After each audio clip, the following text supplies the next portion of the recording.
Hi guys! Kamusta kayo? Today, celebrate tayo ng Vlogmas Day 16. So what I will be doing for this special episode ay uuso ngayon sa Instagram yung we're going to post before 2021 ends. Tell me something you always wanted to tell. So it's like a trend wherein your followers or your friends can send you a message about the things that they want to tell you. Ayun, 2 beses ako nag-post kasi the first one, meron naman nag-send pero medyo kaunti siya for a vlog. Nag-post ulit ako kanina and thankfully yung mga nag-respond pa ulit. So thank you sa mga nag-respond kasi kung walang nag-respond, I don't think this video will be possible. Thank you nga pala guys kasi patuloy pa rin kayo nanonood ng aking mga vlogs. I really appreciate it. Yeah, thank you guys so much. Okay, excited ako magbasa ng mga messages nyo kasi kinikilig ako at paano ko ba explain? Yun, kinikilig ako pag nakaka-receive ako ng mga messages from you guys. So start na tayo sa Instagram. Ito yung mga responses na nakuha ko. Let's start from the very top. Sabi ni Ate Gundarlene, I hope for a jowa for you like you're crazy ate. Well, say hi. Tell me. Ate, listen to this question from Gundarlene. I hope for a jowa for you like you're crazy ate. Hi, Dars! That's Ate's reaction sa iyong message po. Well, as of now, I'm not really hoping for any jowa. But, you know, maybe I don't have any time pa. And hindi mo na yun na-focus ko. Wala na nagkakagusto sa akin. Joke lang. Pero yun, wala mo na siya sa isip ko and focus muna ako sa career. Wow! Okay, next naman ay si Normie. Grabe talaga yung ube pie. Happy Christmas, RJ and fam. Thank you, Normie. Thank you sa pagbili ng ube pie and we're very glad na nagustuhan nyo yung ube pie namin. Thank you guys for always supporting our family business. And if you guys didn't know, our family business ay buko pie and pasalubong. So you can get yours too. I'll put the link down below and here are some pictures para matakam kayo sa aming napakasarap na buhay. Happy Christmas din sa iyo, Normie, and sa iyong family, and I hope you stay safe and well. And now next we have Kriza, my best friend. Always here for you, got you kahit busy ako, alam mo yan, moms. Thank you, Kriza, for always being there for me. Kahit minsan wala na tayong time for communication, but we always know that we are always here for each other, anytime, anywhere. We parted ways kasi nung college and very thankful na until now, kahit hindi kami malibit magkita and mag-usap, every time na magkikita kami, parang wala lang, close pa rin kami, parang nung high school kami. As in, very close. Thank you to Kriza, mops. Mops pala, mops. Moms. Okay, next kay Ate Kaynet. Ate Kaynet, thank you sa laging pagsagot sa aking mga questions sa aking Instagram story kasi sa pagsagot ng mga questions mo, may nako-content ako. Sabi ni Ate Kaynet, congrats sa iyong YouTube career. Wow! Thank you, Ate Kaynet. Hindi ko pa maisip na may YouTube career na ako, pero maybe 5% pa lang ng career. And dahilan ng career na to ay kayo guys kasi kung wala kayong nanonood sa akin, wala tong YouTube ko. Yun nga pala, idadagdag kung bakit ako nag-YouTube ay for memories kasi I love rewatching all of my vlogs even from before, kahit nakaka-cringe. Makita mo lang yung memories na, ganito pala yung ginawa namin this time, ito pala yung ginawa ko this time. Ayun, that's why I also do YouTube because of memories. Next, we have Renzo. Laging sumasagot sa aking mga poll and nagko-comment sa aking YouTube channel. And thank you for always supporting me, Renzo. Sabi niya, keep working hard. You're blessed. Also, love yourself. God bless. Thank you, Renzo, for your message. And thank you for always supporting me. And thank you for the reminder to love myself. I love myself. I love you, self. And God bless you too, Renzo. Tapos si Ian naman, ito yung sinend. Japanese kasi, paano ko ba malalaman to? Paano ko to ngayon masasagot? Okay, siguro hindi ko alam. Skip muna Ian kasi hindi ko mabasa. Kasi hindi ako maano mag-Nihongo, okay? Okay, next we have Lee Cartier. Hi Lian, sabi mo, I'm so proud of everything you've accomplished. Wow! Meron na ba?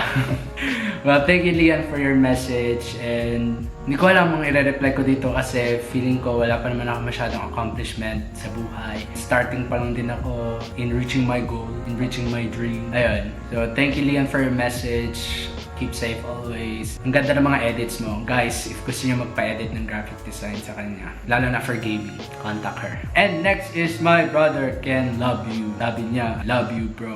Love you too, bro. Thanks for your support always. Catch you always. Thank you, bro. Guys, gusto ko lang i-promote ang bagong single ng aking bro na si Ken Anaya. Hindi Ikaw on Spotify. Stream it, guys.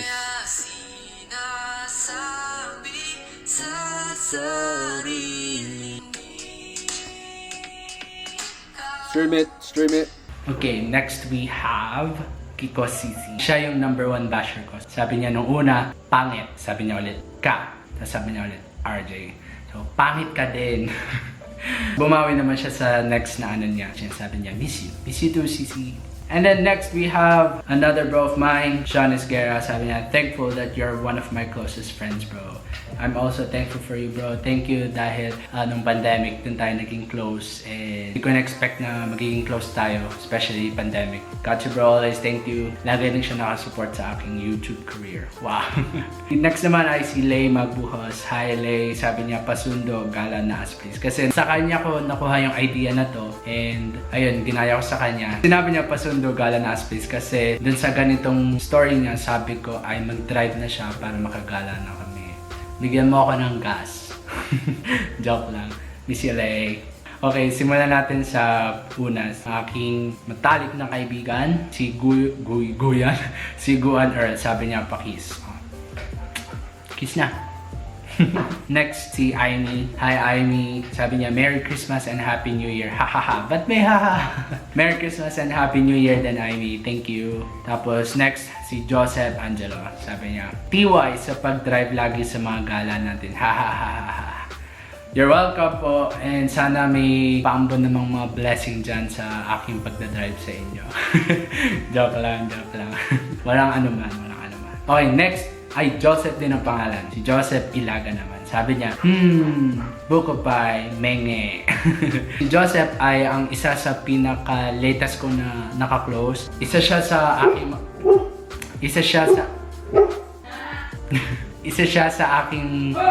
Ate! Isa siya sa... Lihat!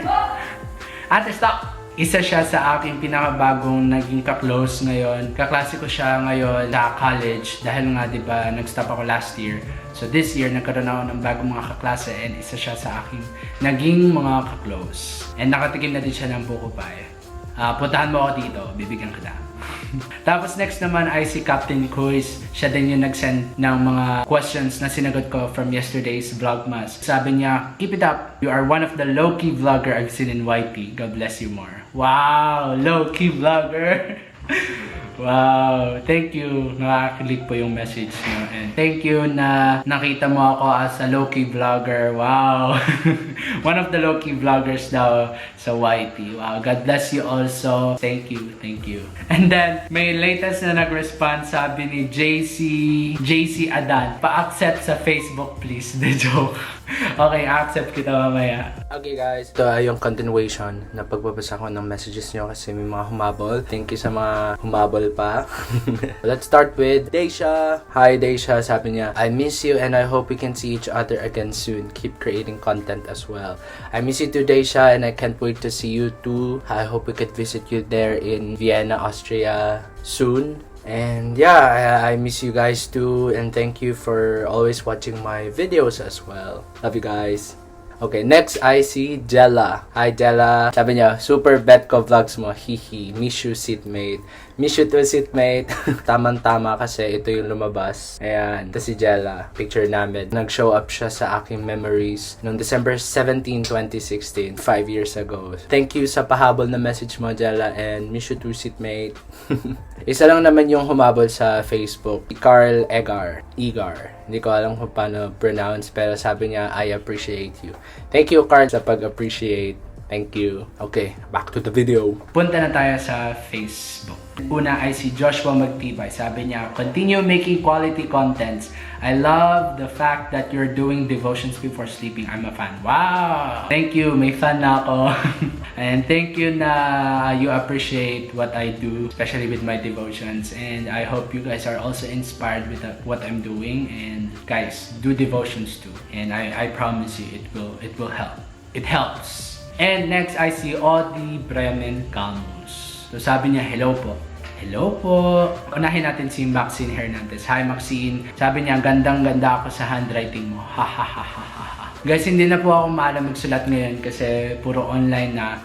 At meron tayong visitor, si Astern. Baka gusto niya mag-message sa akin. Anong message mo sa akin, Astern? And last but not the least, ay nangangagat. And last but not the least ay si Charlotte Pomia. Isa din siya sa aking bagong kaklase and bagong naging kaklose din ngayong second year. So sabi niya, isang karangalan ang makilala ang isang tulad mo, bro. RJ, you are truly inspirational and a wonderful person. Wow! Ang lalim naman nun. Nag-cut po yung video natin. Okay, tulad mo. Bro. Thank you, Charlotte, dahil nakita mo ko as inspirational and as a wonderful person kahit maikling panahon lang tayo nagkakilala. Kasi this year lang tayo nagkausap. Through online lang din tayo nagkakilala. So thank you dahil nakita mo ko as ganito. Okay, wala na. Yun lang as of now. Ayun, I just wanted to say meron pa. Si Ian. Paano ko babasahin yun? After so many minutes, nalaman ko na din kung ano yung sinasabi ni Ian na Japanese text. Sabi niya, or sa translation na nakita ko nakalagay ay, thank you or thank you very much. Thank you din, Ian. Yun lang pala, pinahirapan mo pa ako. Thank you guys sa mga nag-respond and this video would not be possible kung wala yung mga response. Thank you dahil sa inyo, nagkakaroon ako ng motivation na gumawa ng videos. Thank you. And I guess that's it for Vlogmas Day 16 and see you tomorrow.